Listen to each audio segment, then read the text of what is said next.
Bonsoir mes amis investisseurs, comment allez-vous? Bienvenue à la première live de la chaîne. Aujourd'hui, on va parler des 5 mythes sur les investissements et pourquoi vous devez commencer à investir aujourd'hui. Je vais vous casser beaucoup d'objections.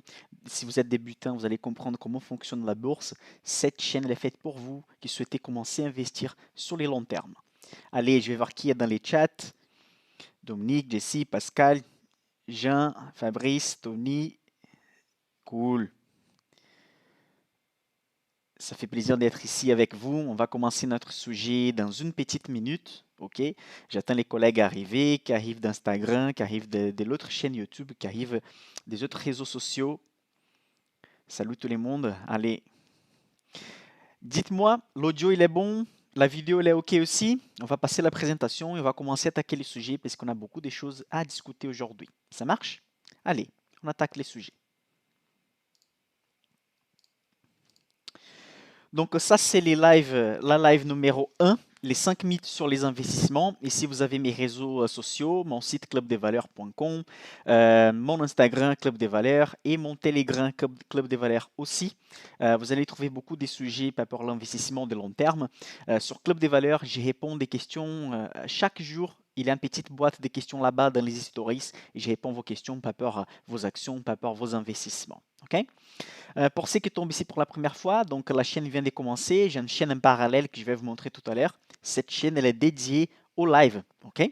On va faire des lives tous les mardis à 20h ici. Je m'appelle Michael Ravaneda, mon accent vient du Brésil. Je suis ingénieur en électrotechnique. J'ai un master en mobilité et véhicules électriques également. Et une fois que j'ai travaillé comme ingénieur, j'ai fait aussi des spécialisations dans l'analyse financière. Je suis analyste financier européen agréé par la Société française des analystes financiers et je suis spécialisé sur les marchés des small cap. Les small cap, ce sont des petites sociétés cotées dans la bourse. Donc, je suis spécialisé en essayer de trouver les petites sociétés qui peuvent exploser et devenir des géantes dans les marchés. OK? Bon, notre objectif, c'est de faire une live par semaine, à minima. Je peux faire à 2 ou 3, je vais vous tenir au courant. Mais mardi à 20h, c'est sûr. OK? Donc, tous les mardis à 20h. Et il ne faut pas oublier que la grande majorité des vidéos ne resteront pas disponibles après la transmission. Ça marche? Donc, cette première vidéo, ça va rester par exemple, mais au fur et à mesure qu'on commencera à ajouter des vidéos, je vais enlever les vidéos pour une belle raison. Si je vais faire des lives, c'est parce que vous devez être ici pour apprendre. Donc vraiment, c'est une chaîne de transmission des connaissances, une formation gratuite. Et donc, il faut être ici mardi à 20h pour avoir accès. Cette live-là, ça va rester comme la première pour garder aussi l'historique, la première de la chaîne. Ensuite, les lives, c'est pas sûr que ça va rester. Vous allez voir que ça va disparaître. Il y aura un jour que nous serons dans les lives numéro 40. Et vous allez voir qu'il y a seulement les lives numéro 1, peut-être les 7, les 15, les 22 et les 30. Les autres ne seront pas disponibles. Donc, je compte sur vous. Et pour recevoir la notification des prochains lives, vous avez un lien dans la description de la vidéo où vous pouvez faire l'inscription. Donc, juste votre email. Et donc, à chaque semaine, je vous envoie les sujets de la vidéo et les liens. Comme ça, vous allez être notifié en avance pour être ici à 20h pour regarder les lives. Ça marche? Donc, en fait, vous avez un peu de temps quand même pour regarder les lives parce qu'il va rester les lives qui vont disparaître. Ils vont rester pendant une semaine. Quand les prochains lives vont commencer, il va disparaître et ensuite on fait comme ça. OK? Mais c'est super cool d'être ici en ligne comme ça. Vous posez vos questions. Je vais vous répondre à la fin du live aussi également. Donc, les liens dans la description, les liens de ma chaîne YouTube principale, les liens pour faire l'inscription, pour recevoir la notification. Tous les liens les plus importants sont dans la description de la vidéo. Ma chaîne principale s'appelle Club des Valeurs, si vous tombez ici par hasard. Là-bas, on est plus de 10 000 investisseurs qui sont abonnés à la chaîne. C'est une chaîne qui dépasse déjà 1 million de visualisations. C'est ma chaîne principale que j'ai commencé environ à 2 années arrière. Et je parle beaucoup d'investissement de long terme, la bourse, la liberté financière. On a plus de 150 vidéos là-bas. Donc, je vous invite aussi à faire l'inscription en cliquant dans la description de la vidéo. Bon, on va commencer avec les mythes numéro 1. OK? Il faut beaucoup d'argent pour investir. Déjà, beaucoup, c'est combien? Pour certaines personnes, beaucoup, c'est 1000 euros. Pour des autres, c'est 10 000 euros. Pour certaines personnes, c'est 150 euros ou même 50 euros. Donc, vous devez investir par rapport à votre patrimoine.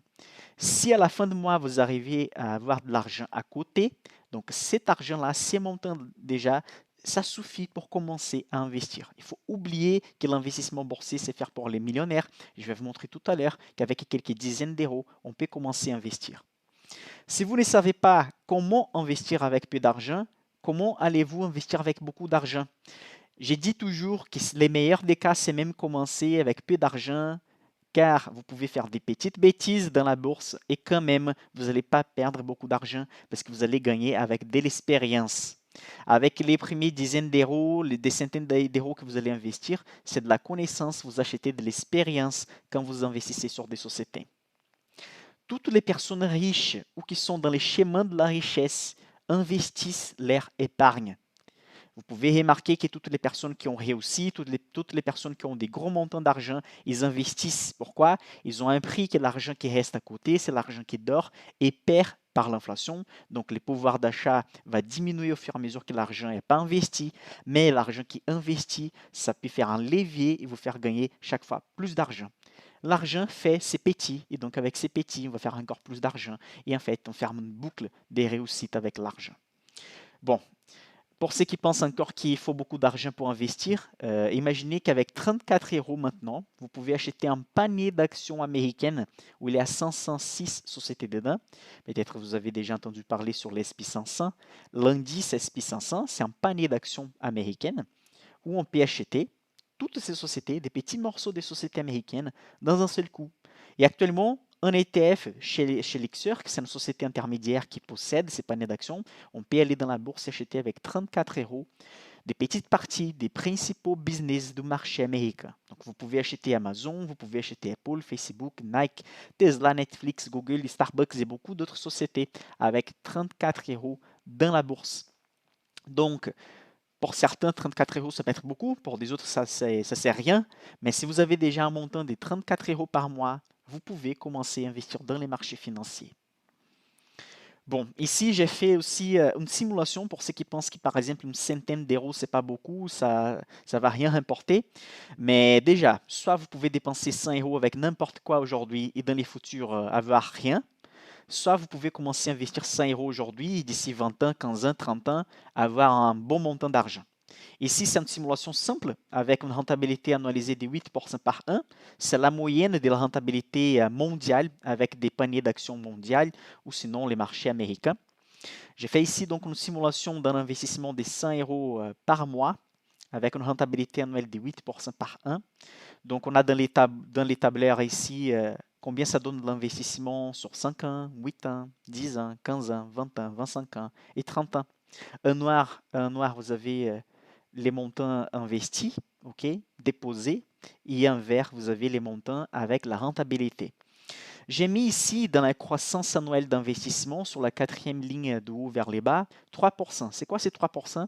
J'estime qu'un investisseur qui doit investir 100 euros par mois, à chaque année, il peut augmenter un peu son pouvoir d'épargne. Ça veut dire que la deuxième année, il va investir 103 euros.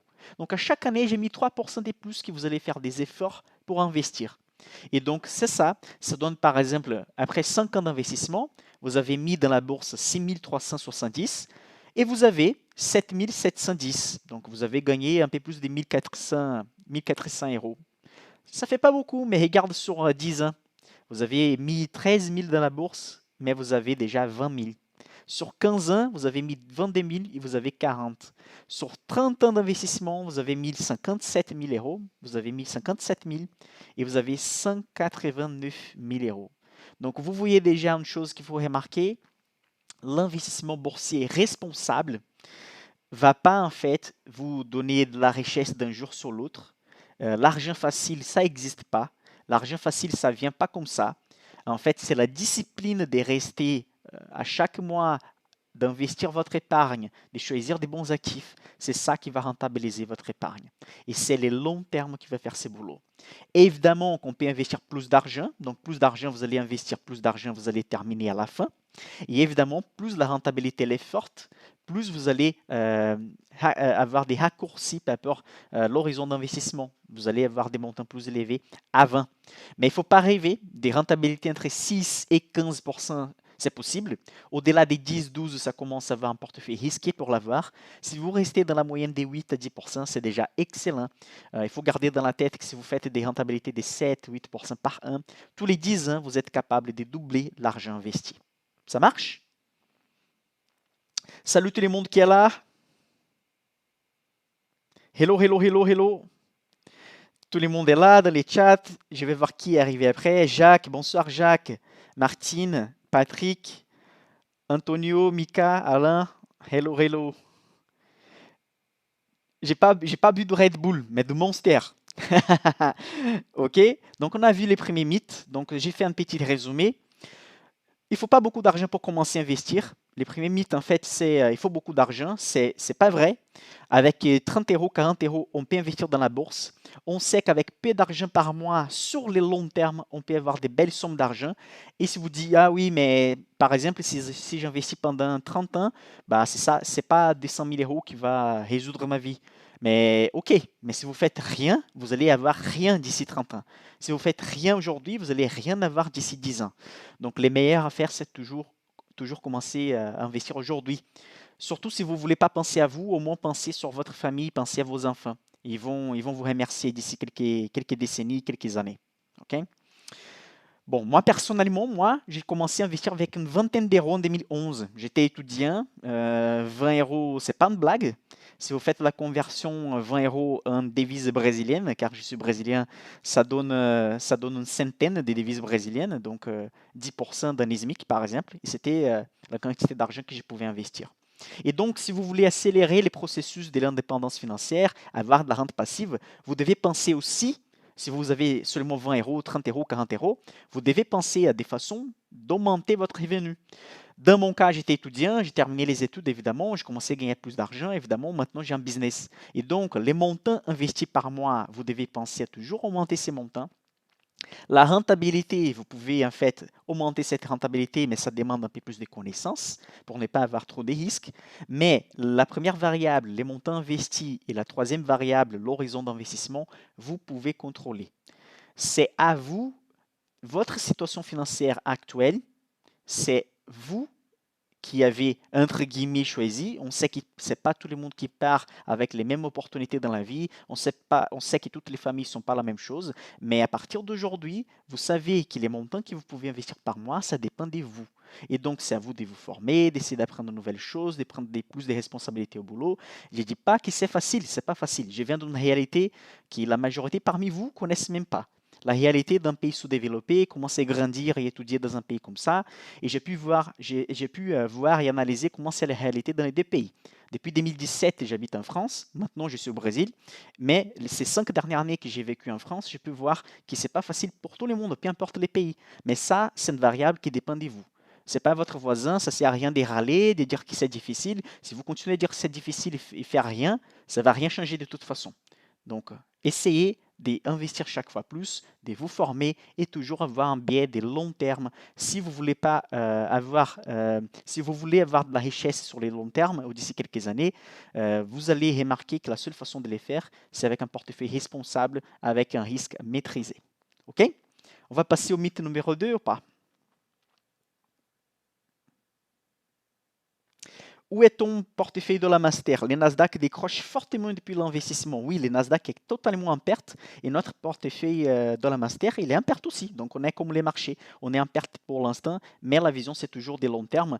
Et ce qu'on va faire, c'est qu'on va essayer de faire le maximum possible, c'est de rentabiliser comme les portefeuilles Small Cap PA qu'on a depuis l'année de 2021, octobre 2021, que les marchés, ils restent plutôt à 0% et nous sommes à 12%. C'est ça qu'on veut sur les long terme, battre les marchés et rentabiliser les plus.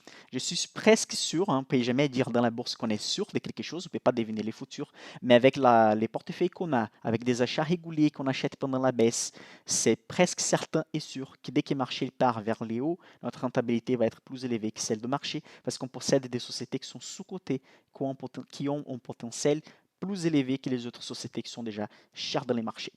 Ok? On passe au deuxième mythe.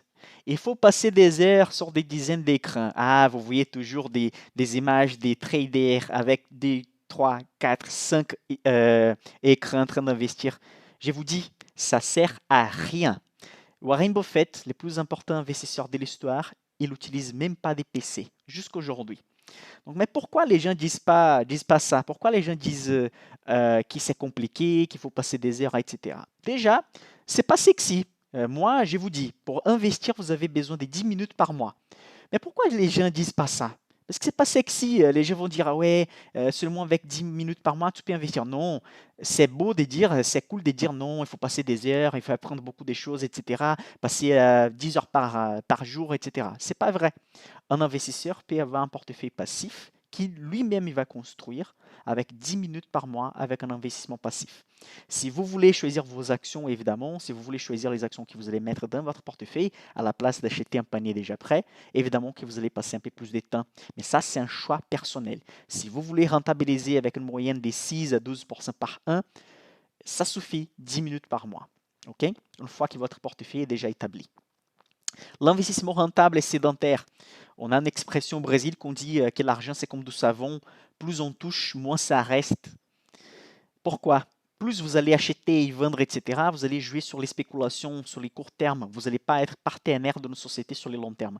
Ici, on va être partenaire des sociétés comme Amazon, comme Air Liquide, comme L'Oréal, comme Louis Vuitton, etc., sur les longs termes. L'investissement rentable, ce qui rentabilise, c'est l'investissement qui est sédentaire. Ça veut dire que c'est un investissement qu'on va faire et on va essayer de garder le maximum de temps possible. C'est comme ça que quelqu'un qui a investi sur Air Liquide, Louis Vuitton et L'Oréal, il y a 20 ans, ils ont gagné. C'est comme tout le monde qui a investi sur Amazon, sur Google, sur Starbucks, etc. ont fait il y a 15 ans.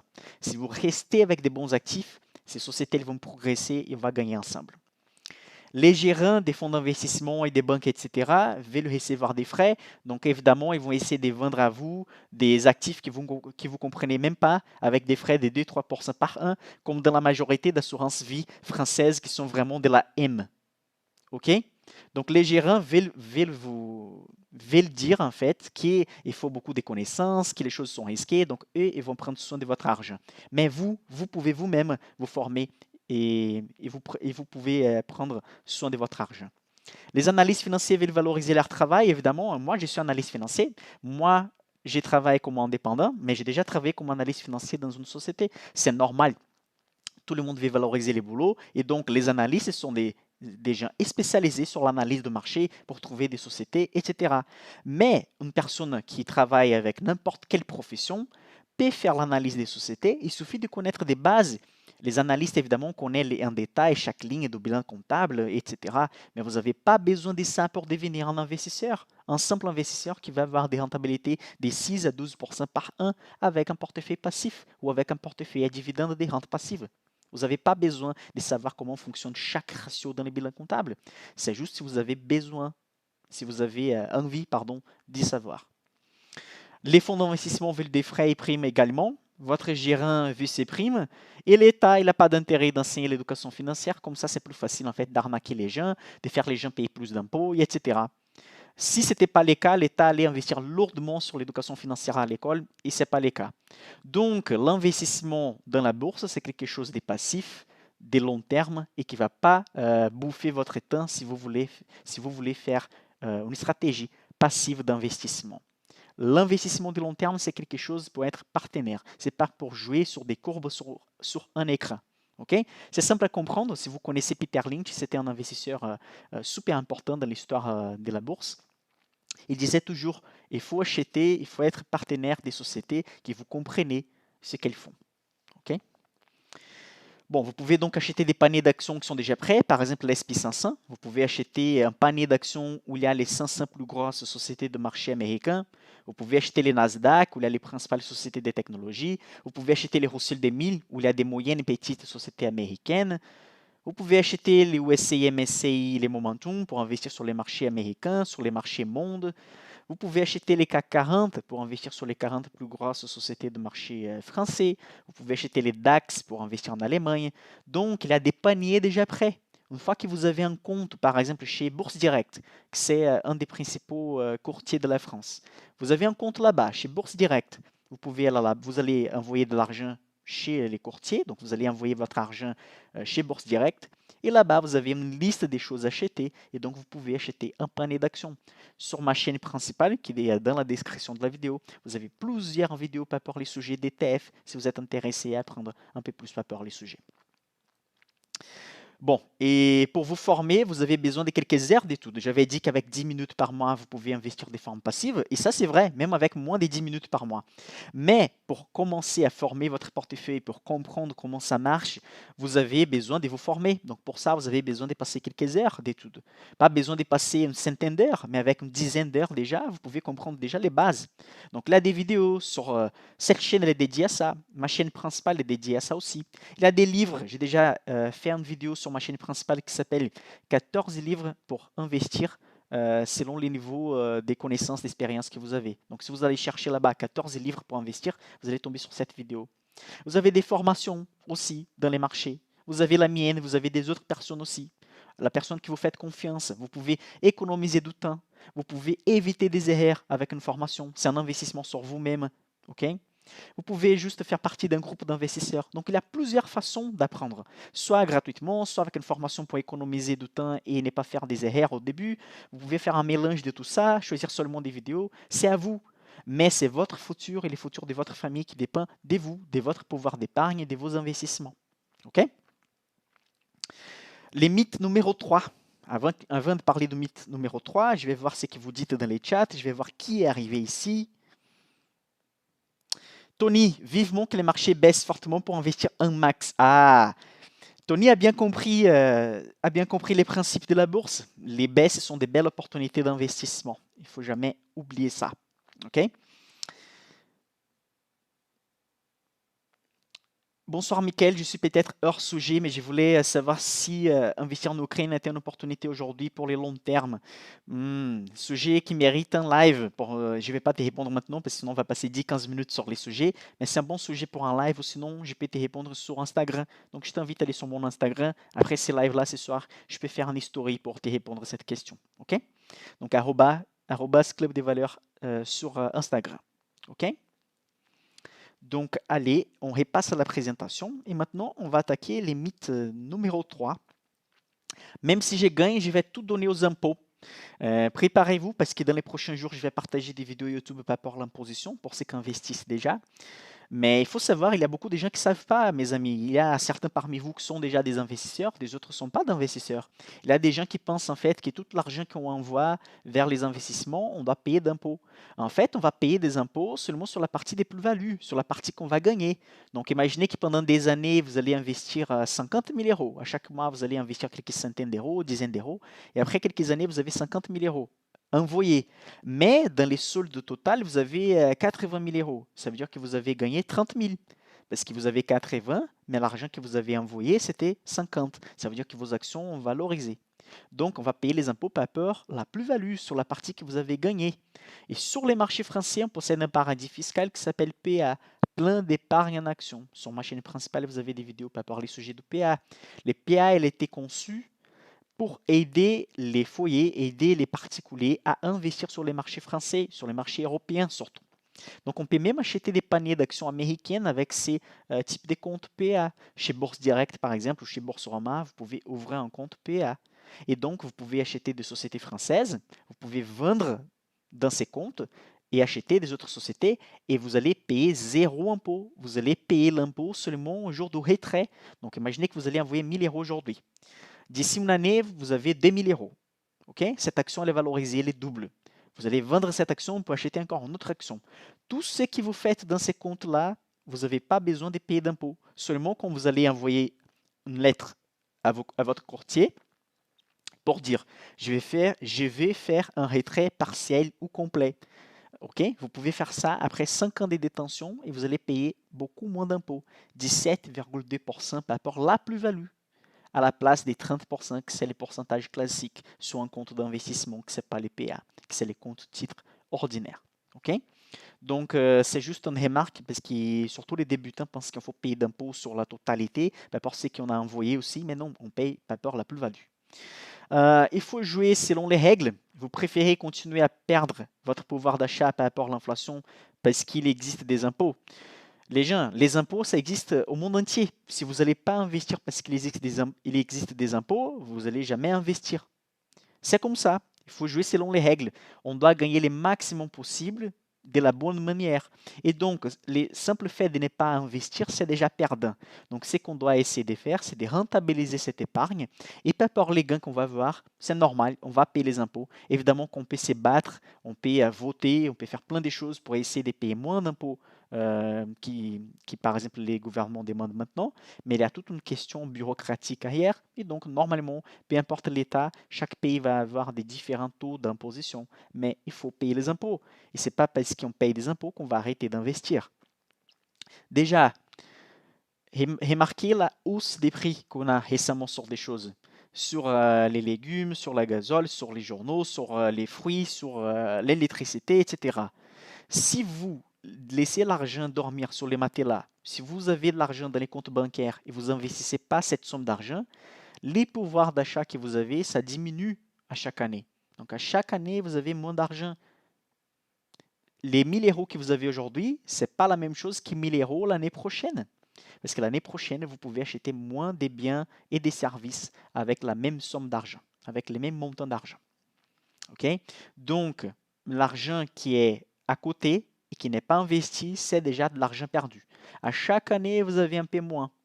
À partir du moment que vous commencez à investir, vous rentabilisez cette épargne et donc vous gardez votre pouvoir d'achat. Donc l'effet de ne pas investir parce qu'on va payer des impôts, c'est bête, parce qu'il n'est pas investir, c'est déjà perdant. Vous devez sortir du cas perdant. Vous devez sortir du cas perdant et pour faire ça, vous devez passer au cap, vous devez passer à un statut d'investisseur. Même que ce soit avec peu d'argent, vous allez rentabiliser ces petits montants. Parce qu'il n'est pas rentabiliser ces petits montants, c'est déjà perdant. Ok. Quatrième mythe, c'est lui j'adore, la bourse elle est risquée. Bon, quand je regarde depuis 2 siècles, entre 1800 ici et les années 2000, je vois presque une ligne droite. Hein. Donc je vais en ligne droite et je vois que les stocks ici sont les actions. Avec une rentabilité moyenne annualisée de 6,6% dans toute l'histoire, en passant par la Première Guerre mondiale, la Deuxième Guerre mondiale, en passant par, en passant par toutes les guerres régionales qu'on a eues en Europe, en passant par la fin de l'étalon or aux États-Unis, qui a cassé en fait la parité entre les dollars et l'or, en passant par la crise des tigres asiatiques dans les années 90, en passant par la bulle de l'Internet en 2001, en passant par la crise de 2008, en passant par la crise de la Grèce en Europe dans les années 2010-2013, en passant par une pandémie mondiale en 2020, et quand même, la rentabilité historique de la bourse reste supérieure à 6% par an. Michael, mais comment la rentabilité historique est au-delà des 6% par an s'il y a certaines années que les marchés les baissé de 50%? Ça, c'est la rentabilité moyenne historique. On ne regarde jamais 1 an, 2 ans, 3 ans, 4 ans. On regarde des périodes de long terme. Parce que si vous achetez une action d'une société, ce n'est pas dans un trimestre ou 2 trimestres qu'elle va doubler de taille. Ça peut exister, mais c'est difficile. C'est, je vais acheter une action d'une société, donc je suis partenaire de telle société. Après quelques années, si cette société continue à générer de l'argent, elle va augmenter des tailles. Et donc, j'augmente des tailles, ma participation augmente des tailles avec cette société. L'analyse boursière, c'est toujours sur le long terme. Sur les courts termes, on peut avoir des crises et on peut en fait voir notre épargne investie diminuer. C'est pour ça que dans la bourse, on n'investit jamais un montant qu'on a besoin dans les prochaines années. Je dis toujours que l'idéal, c'est au-delà de 8 ans. L'argent que vous placez dans la bourse, c'est un argent que vous n'avez pas besoin pendant les 8 prochaines années. Si vous faites ça, les crises qui vont arriver, parce que les crises arrivent tous les 10 ans, au moins une grosse crise tous les 10 ans, si vous faites ça, la crise sera négligeable par rapport à vos investissements. Ici, vous avez la courbe tout en bas, c'est les US dollars. En fait, c'est quelqu'un qui a gardé de l'argent sous les matelas. Cette personne, elle a commencé ici avec 1 dollar et actuellement, elle a 5 centimes de dollars. Vous voyez que l'argent qui reste à côté, il est bouffé par l'inflation. Vous avez les bonds et les BUS qui sont les trésors, l'investissement sur les obligations, mais ils ont rentabilisé presque rien comparé à l'investissement boursier. Donc, pour ne pas montrer que la belle partie, je vais quand même faire un zoom sur la crise de 2001 avec la bulle de l'Internet. Vous avez ici, j'ai zoomé la partie en vert, j'ai zoomé à gauche, et vous avez donc une baisse importante de plus de 50% sur les Nasdaq. Vous dites, ouais, Michael, mais imaginez quelqu'un qui a placé l'argent dans les années 2000. En 2001, ça a baissé de 50%. OK, mais regardez la courbe verte à côté. Quelqu'un qui a fait des achats réguliers, ça veut dire fait des achats mensuels déjà, elle a jamais tombé sur la pire journée possible. Parce que si elle fait des achats réguliers à chaque mois, elle a acheté au pic, après elle a acheté avec une valeur moyenne, elle a acheté tout en bas, et donc elle a acheté avec des prix différents, et donc elle n'a pas acheté au pire moment. Donc, sa récupération a mis plus ou moins 2 ou 3 ans dans une des pires crises de l'histoire de la bourse. Si vous regardez la courbe en vert, vous avez qu'après la crise de 2000, on a eu la crise de 2008 et quand même quelqu'un qui est resté sur les très longs termes sur les marchés, tout le monde qui investit avec des achats réguliers, avec un horizon de plus de 8 ans, est sorti positif des investissements, a rentabilisé plus que l'inflation. Donc, la bourse elle est soumise à l'économie sur les courts termes. Donc, sur les courts termes, s'il y a une crise en Europe, s'il y a une guerre, etc., la bourse elle peut baisser sur les courts termes. Mais sur les longs termes, la bourse elle a une seule direction qui est vers les hauts. Et pourquoi ça? Il y a des gens qui disent, mais Michael, je vais changer la caméra rapidement ici. Il y a des gens qui disent, mais Michael, les matières premières ne sont pas illimitées, c'est pas infini. Les ressources qu'on a dans le monde, c'est pas à l'infini aussi, c'est limité. Michael, c'est pas possible que toutes les sociétés vont rester toujours là. Il y a des sociétés qui vont faire faillite. Déjà, il faut comprendre une chose. La bourse, elle a une seule direction à long terme pour quelques raisons intrinsèques, quelques raisons qui vont toujours être comme ça. Déjà, dans la bourse, on a certaines sociétés qui sont négociées. Les sociétés qui font faillite vont baisser. Évidemment qu'on peut acheter des sociétés perdantes dans la bourse. Si on ne diversifie pas, on va acheter des sociétés qui peuvent perdre. Mais si vous diversifiez déjà, ça va être une action parmi des dizaines de votre portefeuille. Les sociétés qui font faillite aussi, elles vont quitter la bourse et elles vont être remplacées par des nouvelles sociétés. Et remarquez maintenant ce que je vais vous montrer. Les mauvaises sociétés font faillite et quittent la bourse. Donc la crise, elle permet aussi à faire les sociétés qui sont mauvaises à quitter dans la bourse et on va rester qu'avec les bonnes sociétés. Les bonnes sociétés continuent dans la bourse et progressent. Les bonnes sociétés sont des sociétés avec un bon produit, un bon service, que tout le monde veut les avoir et que les gens payent pour ça. C'est le cas de Google, c'est le cas des sociétés comme L'Oréal, Air Liquide, etc. Des sociétés qui sont là sur les très longs termes et des sociétés qui, chaque fois, deviennent des géantes, des sociétés qui vont progresser dans la bourse. Des nouveaux services et produits sont créés au fur et à mesure des années. Des nouveaux services comme Google n'existaient pas. Toutes les sociétés qui ont des business sur Internet, ça n'existait pas. L'intelligence artificielle, ça n'existait pas et ça commence à monter. Les jeux vidéo, ça n'existait pas. Donc, on a en fait une quantité illimitée de services et des solutions parce que toujours on peut améliorer quelque chose qui existe déjà. Et quelques sociétés qui deviennent des mauvaises sociétés, font un mauvais produit, un mauvais service, vont être remplacées par des bonnes sociétés qui vont toujours continuer dans les marchés. À court terme, donc, la bourse elle est très attachée à l'économie réelle et donc s'il y a une crise, ça peut baisser. Mais sur les longs termes, les cours des sociétés, donc la courbe des sociétés, va suivre les bénéfices des sociétés. Et les bonnes sociétés continuent pas toujours pour toujours faire des bénéfices. Si vous achetez un panier d'actions ou un portefeuille bien diversifié, vous allez trouver dans les portefeuilles quelques sociétés qui ne vont pas performer bien, mais la majorité des sociétés vont performer bien. C'est exactement comme ça dans un indice de référence comme l'S&P 500, comme les Nasdaq. Vous allez trouver des sociétés qui vont faire des baisses. Parfois, même la majorité va avoir des baisses selon l'économie réelle. Mais à long terme, la majorité des sociétés vont continuer à progresser et avoir des belles rentabilités. Il y a donc quelque chose d'intrinsèque, quelque chose qui fonctionne dans la bourse, que la bourse possède seulement une direction depuis qu'elle existe. Il y a des arguments aussi qui disent oui, ok, la bourse elle peut avoir une seule direction dans les futurs, qui c'est vers les hauts, mais peut-être elle ne va pas avoir une rentabilité des 10 ou 8% comme elle avait avant. Peut-être ça va être 5 ou 6. Et je vous réponds, qu'est-ce qu'il y a mieux que ça maintenant? Laisser l'argent dormir dans un livret A avec 0,5%, dans un fonds monétaire qui rentabilise même pas l'inflation. Vous n'avez pas de choix, sinon apprendre à former, vous avez tout l'intérêt de vous former, d'étudier un peu et pour avoir, même que ce soit un portefeuille passif d'investissement, pour rentabiliser l'inflation et ne pas perdre les pouvoirs d'achat sur votre épargne. OK?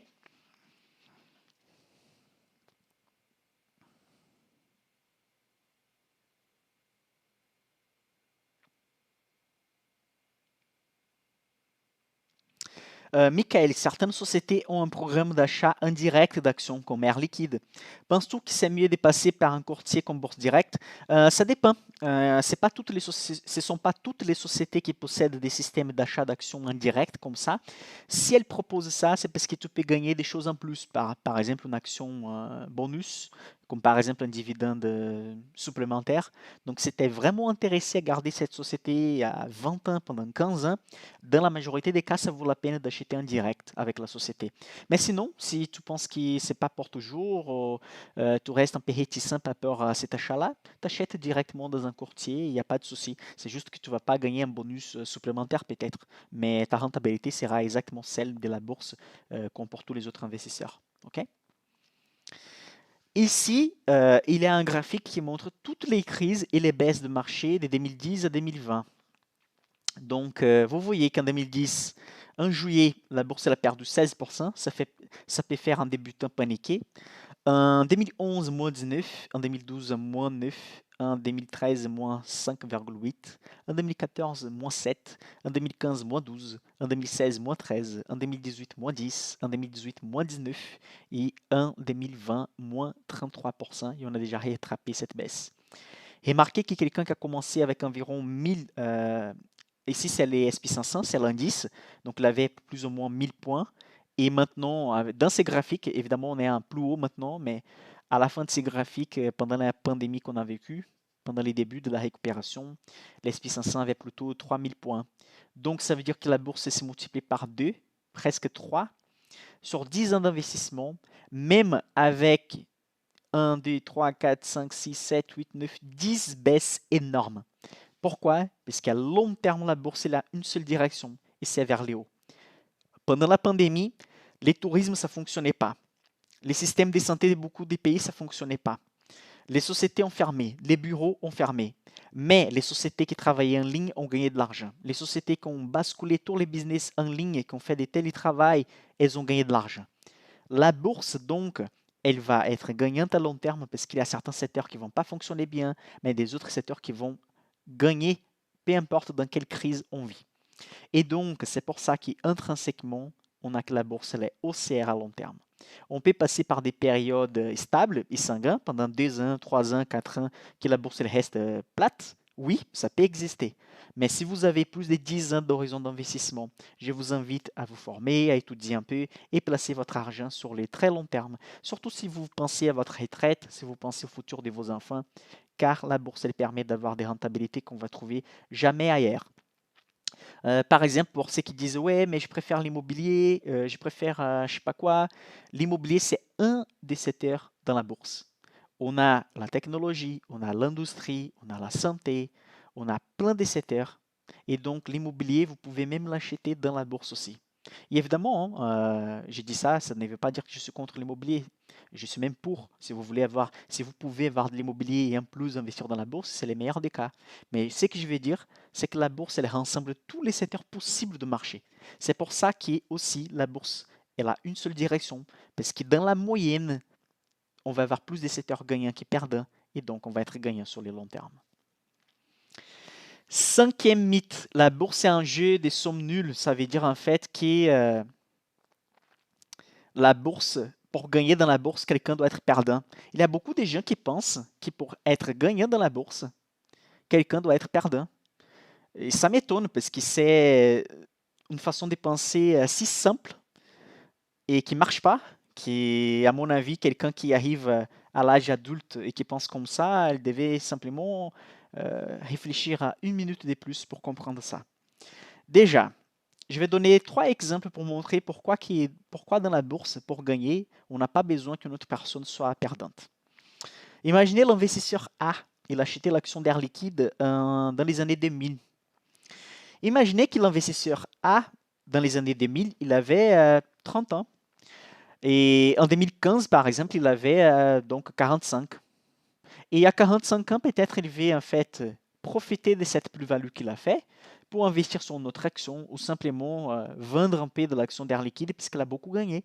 Il a transformé une action qu'il achetait à 40 euros et l'action elle était à 5 euros. Il a plus que doublé. Imaginez maintenant l'investisseur B, qui c'était par exemple moi, en 2013, quand j'ai acheté, par exemple, Air Liquide pour la première fois, dans cet exemple. Moi, en 2000, j'avais 10 ans d'âge, donc je ne pouvais pas investir sur Air Liquide. Donc, mon époque d'acheter Air Liquide, c'était quand j'étais à l'âge adulte, avec 20 ans, 22 ans, 25 ans, etc. Donc, l'investisseur A vendu l'action et moi, j'ai acheté. Ça veut dire que l'investisseur A est en train de gagner sur moi? Non. Quand il a acheté l'action pour la première fois, je ne pouvais même pas l'acheter, j'étais un gamin. Donc, moi, j'ai un horizon d'investissement maintenant des 20 ans, 30 ans, chose que l'investisseur A ne possède pas maintenant. Donc, quand des personnes échangent des actions, ça ne veut pas dire qu'une est en train de gagner et l'autre est en train de perdre. Elles peuvent simplement avoir des horizons d'investissement différents. Et si tout le monde croit que Air Liquide elle est gagnante à long terme, que c'est une société qui va continuer à avoir une hausse à long terme, l'investisseur B est en train de faire un bon achat aussi. Et vous voyez ici, quelqu'un qui a acheté en 2013, 2015 a continué à gagner avec la société. Donc, l'horizon d'investissement déjà, ça casse cette phrase qui dit que la bourse est un jeu de sommes nulles. Mais il y a encore des autres arguments. Les managements du portefeuille, équilibrer les investissements. Imaginez quelqu'un qui travaillait chez Air Liquide et qui a commencé à accumuler beaucoup d'actions d'Air Liquide. Une fois qu'il arrive à la retraite, est-ce qu'il va vouloir garder 100 000 euros, 200 000 euros en action d'Air Liquide? Évidemment que non. Peut-être qu'il va juste diminuer les parts d'Air Liquide pour avoir des autres sociétés. Et c'est exactement ça qu'il va faire. Et l'investisseur B, il est intéressé à la société à exactement à ces moments. Donc, les managements des portefeuilles, le fait de diminuer les poids d'une société, augmenter les poids d'autres sociétés, ça fait aussi que des investisseurs peuvent être intéressés sur la société à la même journée. Un va faire l'achat et l'autre va faire la vente. Et ça ne veut pas dire qu'un est en train de voler, est en train de tricher contre l'autre investisseur. Troisième point, ici j'ai mis 4, c'est que la négociation est égalitaire et liquide. Ça veut dire quoi ça? Si moi je pense qu'Air Liquide elle mérite tel prix aujourd'hui, je vais l'acheter. Si quelqu'un pense que la société ne mérite pas tel prix aujourd'hui, il va la vendre. Les gens, c'est normal, ils ont d'opinions différentes par rapport les business, par rapport les sociétés. Et c'est ça qui fait de la bourse quelque chose de magique. Parce que deux analystes financiers, avec la même formation, dans la même université, les deux agréés par la Société française des analystes financiers, ils peuvent regarder les mêmes bilans comptables, les mêmes comptes des résultats, les mêmes chiffres financiers, ils peuvent donner des opinions différentes par rapport à la société. Parce qu'il y a des sujets subjectifs, ok, qui sont plutôt qualitatifs. Par exemple, je pense que telle société, elle est bien parce que les managements, telle personne est à la tête du management. L'autre analyste, il peut penser que tel PDG, il n'est pas bon. Et donc, on peut analyser les mêmes chiffres et arriver à des conclusions différentes. Et évidemment que dans la majorité des cas, on a des chiffres vraiment, des marges nettes, marges d'exploitation, dettes pour analyser, pour juger si un business il est rentable ou pas. Donc la négociation est égalitaire. Liquide, pourquoi? Parce que dans la bourse, vous pouvez vendre une action et acheter une action dans la même journée. Ce n'est pas comme dans l'immobilier que vous devez prendre du temps pour acheter, vendre un bien immobilier, envoyer de l'argent. Dans la bourse, vous pouvez envoyer de l'argent, vendre, acheter à la même minute si vous voulez. Ici, j'ai mis une phrase d'Adam Smith que j'aime bien. Ce n'est pas de la bienveillance du boucher, du brasseur ou du boulanger qui nous attendons notre dîner, mais plutôt du soin qu'ils apportent à la recherche de leur propre intérêt. Les bouchers, les brasseurs ou les boulangers, ils ne sont pas en train de vendre de la viande, du pain, du lait, etc., parce qu'ils nous aiment. Ils sont en train de penser qu'à eux-mêmes. Et en pensant à eux-mêmes, ils vont nous offrir les meilleurs services et produits possibles. Parce que comme ça, on peut revenir là-bas au lendemain, on peut aller là-bas la semaine prochaine et on peut encore acheter un peu plus. Et c'est en pensant justement à ce service et ces produits et au résultat net qu'ils vont obtenir de cette négociation qu'ils sont en train de faire ça. Donc, je vais payer 1 euro sur une baguette. Les boulangers, ils pensent que la baguette, elle vaut moins de 1 euro. C'est pour ça que lui, il va vendre à 1 euro pour gagner. Moi, que je ne suis pas le boulanger, je vais payer 1 euro parce que je pense que la baguette, elle vaut plus qu'1 euro. Sinon, je vais faire chez moi, etc. Et donc, je paye 1 euro en pensant que je suis gagnant avec ça. Les deux sont gagnants. Chacun a sa manière de penser, mais les deux sont gagnants. Donc, ce n'est pas de la bienveillance du boucher, du brasseur ou du boulanger que nous attendons notre dîner, mais plutôt du soin qu'ils apportent à la recherche de leur propre intérêt. Et la bourse, c'est ça, une négociation égalitaire et liquide avec des opinions différentes sur les mêmes business.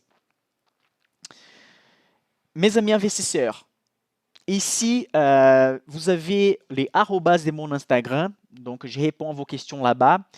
Si vous cliquez sur ma petite photo sur Club des Valeurs, vous allez voir qu'il y a toujours j'ai une petite boîte. Posez vos questions. Et donc, vous posez vos questions et je vous réponds dans les stories. Je vous invite à aller là-bas et suivre mon Instagram. Il a beaucoup des posts aussi avec des astuces. Comme par exemple, vous pouvez voir ici 5 raisons pour commencer à investir, 4 thèmes pour étudier, pour mieux investir. Donc là-bas, on a beaucoup de sujets qu'on ne peut pas en fait poster sur YouTube parce que la plateforme elle est différente. Ok? N'oubliez pas de faire l'inscription dans la description de la vidéo. Vous avez un lien où vous allez vous inscrire pour recevoir les liens des lives. Ok? Ces lives-là, ça va rester pour toujours, mais à partir de la semaine prochaine, les lives vont rester disponibles pendant une semaine et dès que les prochains lives arrivent, l'ancien il va être retiré de la chaîne. Cette chaîne elle est construite justement pour ça, pour faire des lives, des formations et des vidéos gratuites chaque mardi à 20h. Donc je compte sur vous pour envoyer à vos amis, envoyer à votre famille, pour quelqu'un qui souhaite commencer à investir, quelqu'un qui connaît rien de la bourse. Il y a en fait des objections, des gens qui pensent que la bourse c'est du casino, des gens qui pensent que la bourse pour gagner, il faut que les voisins soient perdants. Donc envoyez les liens, je compte sur vous. C'est chacun qui est ici maintenant. Regardez, on a 46 personnes en train de regarder cette vidéo. Si chacun ici envoie à des amis maintenant, on va avoir plus d'une centaine de personnes. Et parmi cette centaine de personnes qui vont recevoir la vidéo, je vous assure qu'un bel pourcentage, une bonne quantité de personnes peuvent changer la vie parce qu'ils vont commencer à penser à, à eux-mêmes, pas à penser à leurs enfants et donc commencer à investir et penser au futur. Ça marche? Mes amis investisseurs, je vais changer la caméra maintenant. Je vais répondre à quelques questions avant que je quitte. Tu aimes bien les exemples avec les boulangers. Ah, vous savez bien, j'aime bien les exemples des boulangers. Toujours quand je donne un exemple de nos sociétés, je dis, telle boulangerie vaut 200 000 euros. Imaginez que les résultats nets. Très bien.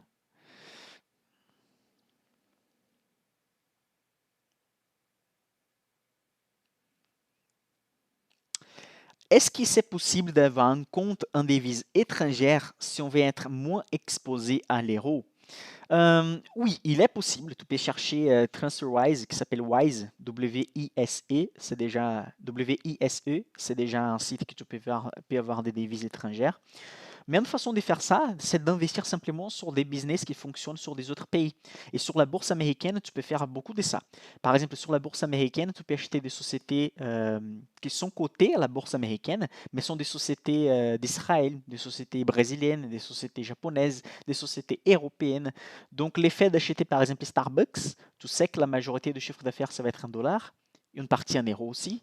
Mais le fait d'acheter une société qui travaille presque qu'aux États-Unis, tu vas assurer que leur business fonctionne en, en dollars. Et donc, s'ils vont augmenter les prix de produits et services, ça va être une augmentation par rapport à l'inflation en dollars. Donc, il y a toutes ces nuances que tu peux considérer à la place simplement d'avoir un compte sur des devises différentes. Ça fait un peu... je recommande à tout le monde d'avoir un peu d'investissement en dollars et aussi en euros, évidemment, parce que c'est notre devise principale. Moi, par exemple, moi, j'ai de l'argent en réel brésilien, mais depuis que la démocratie au Brésil, ça existe, il n'y a pas un président qui a quitté le Brésil avant de faire la devise dévalorisée. Ça veut dire que depuis les années 90, à chaque 4 ans qu'un président reste au pouvoir, toujours les dollars vaut plus par rapport à la devise. Et c'est pour ça que la recommandation à tous les mondes qui habitent sur des pays sous-développés, des pays émergents, c'est d'investir sur des devises fortes comme l'euro, les dollars. Je sais que beaucoup parmi vous sont réticents, disent ouais, à la fin de l'euro, les dollars vont couler. Mais ces sujets, ça existe qu'en France, qu'en Allemagne, ok? Le monde entier veut avoir son investissement, le monde entier veut avoir ses investissements en dollars et en euros. Ce sont les principales devises du monde. Pour l'instant, c'est comme ça. Tout le monde s'en fout autour de moi. Ah, mais peut-être qu'ils s'en foutent parce qu'ils ne comprennent pas. Je suis dans cette vision-là. Je pense comme ça. Je pense qu'un jour, quelqu'un va peut changer d'idée. Je pense que quelqu'un qui maintenant s'en fout complètement peut changer d'idée. Ça vaut la peine d'essayer. Allez, je partage. Merci, je te remercie. Exactement, si vous envoyez sur 10 personnes, c'est sûr que moins une personne va être intéressée et peut commencer à étudier les sujets.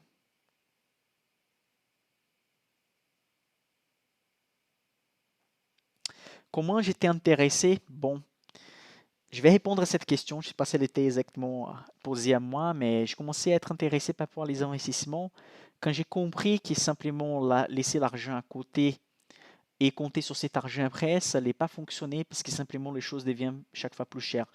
Peut-être cette génération française qui a 20 ans, 30 ans, n'a jamais passé par une période de forte inflation comme l'actuelle. Et donc, moi, comme je suis brésilien, à l'époque, j'ai pu remarquer ça beaucoup plus tôt. Comme au Brésil, les choses deviennent chaque fois plus chères et la vie, c'est chaque fois plus difficile. Et ça m'a attiré l'attention pour les investissements. Et donc, c'est là que je commençais à m'intéresser par les sujets. Je savais qu'en venant d'une famille modeste, je ne pourrais jamais, en fait, aussi réussir à avoir la liberté financière si je n'allais pas me former par rapport à un sujet, si je n'allais pas être un bon étudiant, avoir une bonne profession et ne pas investir beaucoup de mon épargne mensuelle. Et je pense que beaucoup de gens en France, comme c'est un pays qui fonctionne bien, on va dire comme ça, hein. On sait tous ici que la France, c'est un pays qui fonctionne bien comparé à, à beaucoup de pays dans le monde, hein. Vous imaginez beaucoup de pays dans le monde. Faites une liste dans votre tête maintenant, combien de pays sont meilleurs que la France si on considère à tout. Tout, tout, tout, tout. Les climats, la santé, les pouvoirs d'achat, etc. Il n'y a pas beaucoup. Il n'y a pas beaucoup. Ok, on peut citer 10 pays, 15 pays meilleurs que la France, maximum. Mais sinon, ça veut dire que 80% des pays du monde, des gens du monde entier, ont des situations pires que les Français. Et donc, il y a beaucoup de Français qui comptent toujours avec la retraite, des 1000 € par mois. Il y a beaucoup de Français qui comptent sur l'État pour tout, parce que pour l'instant, les choses fonctionnent bien. Mais les gens oublient que l'État peut chaque fois augmenter les temps de travail pour arriver à la retraite, que l'inflation va bouffer cette rentabilité, il va bouffer ses salaires aussi, que 1200 €, 1300 €, 1500 € au futur, ça ne va pas pouvoir acheter les mêmes choses qu'aujourd'hui. Et si vous ne commencez pas à investir par vous-même, l'État va s'en foutre de vous et l'État ne va rien faire pour augmenter votre pouvoir d'achat. Si vous ne pensez pas à vous-même, si vous ne pensez pas à vos enfants maintenant, la qualité de vie va diminuer. Il y a beaucoup de gens maintenant qui ont un salaire de 2000 €, 2500 €, 3000 €, qui c'est un peu au-dessus de la moyenne française, mais qui à la retraite vont recevoir un peu moins de ça. Et donc la qualité de vie va baisser. Est-ce qu'à la meilleure partie de la vie où vous voulez profiter, passer du temps sur ce que vous voulez, est-ce que vous voulez avoir une rente qui diminue? C'est justement la situation où vous allez avoir besoin de plus d'argent peut-être pour un problème de santé ou quelque chose d'autre. Donc je pense qu'il pense au futur depuis qu'on est jeune. Et même si vous avez déjà 55 ans, 60 ans, si vous avez un horizon d'investissement plus court de 5 ans seulement, c'est toujours mieux d'investir pendant 5 ans que de ne rien faire pendant 5 ans. Donc il n'y a aucun cas, il n'y a pas un scénario euh, qui n'est pas investir, c'est mieux qu'investir. Ça n'existe pas, ces scénarios-là.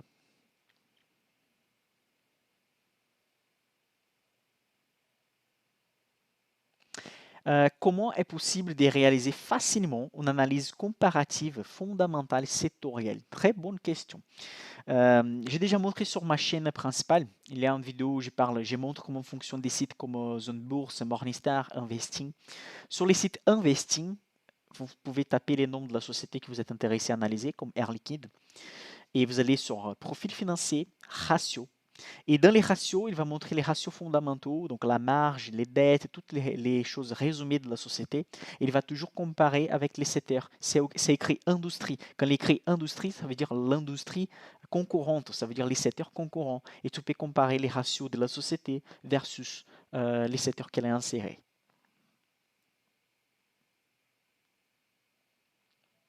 Mes amis investisseurs, je vous remercie d'être ici.